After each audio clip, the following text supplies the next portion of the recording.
Ngome ya vijana ACT Wazalendo tunapendekeza kwa serikali kiundwe chombo maalum kwa sheria ya bunge chini ya Wizara ya Maendeleo ya Vijana kitakachoitwa Wakala wa Uwezeshaji Vijana Kiuchumi, yani Tanzania Youth Economic Empowerment Agency TEA.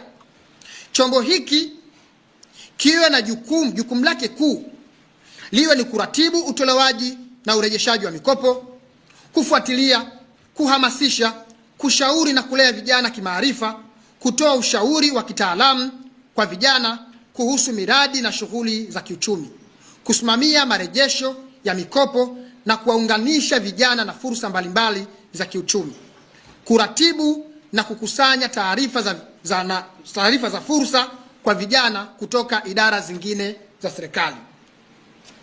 Ndugu waandishi wa habari, sisi tunapendekeza kuwe na chombo.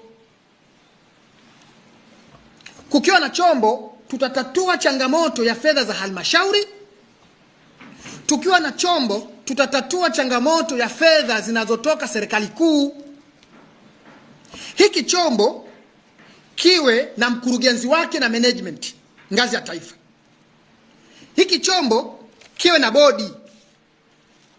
Hiki chombo kiwe na idara, mfano idara ya sera, uratibu, utafiti na mipango, idara ya uhamasishaji, ufuatiliaji, tathmini, miradi na ushauri, idara ya ukopeshaji, makusanyo na utafutaji fedha. Kuwe na hizi idara, lakini hiki chombo kishuke chini. Ikifika ngazi ya mkoa kule, kuwe na ofisi ya mkoa ya Wakala wa Uwezeshaji Vijana Kiuchumi, ambao mkuu wake pale wa ngazi ya mkoa atakuwa ni manager. Hiki chombo kiende ngazi ya wilaya na hizi idara. Fedha zote za serikali kuu ambazo zinatolewa kwa niaba ya vijana zipite chini ya hii Wakala wa Uwezeshaji Vijana Kiuchumi. Mfuko wa maendeleo ya vijana ndio uwe mfuko mkuu katika Wakala wa Uwezeshaji Vijana Kiuchumi. Fedha zote zitengwe humo. Na sisi tumekuja na pendekezo zuri sana. Halmashauri wanaokana wako na majukumu mengi sana. Tuwapunguzie majukumu halmashauri hizi na manispaa. Katika fedha 10% wanazokusanya, kama ambavyo sheria ya fedha ya serikali za mitaa ilivyoagiza, waendelee kukusanya hizo fedha 10% za makusanyo yao ya ndani. Na sheria iwaagize hivyo kama ambavyo imewaagiza sasa hivi.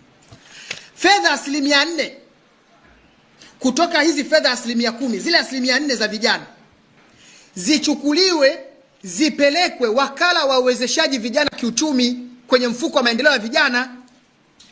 Kwa hiyo mfuko utakuwa na vyanzo tofauti vya mapato. Mfuko utakuwa na 4%. Kila halmashauri watapaswa kupeleka 4% ya makusanyo kutoka 10%. Halmashauri zibaki zinadili na watu wenye ulemavu na wanawake. Vijana wahudumiwe na chombo maalum kwa unyeti wao kinachoitwa Wakala wa Uwezeshaji Vijana Kiuchumi. Na mfuko wa maendeleo ya vijana uwe chini wa Wakala wa Uwezeshaji Vijana Kiuchumi.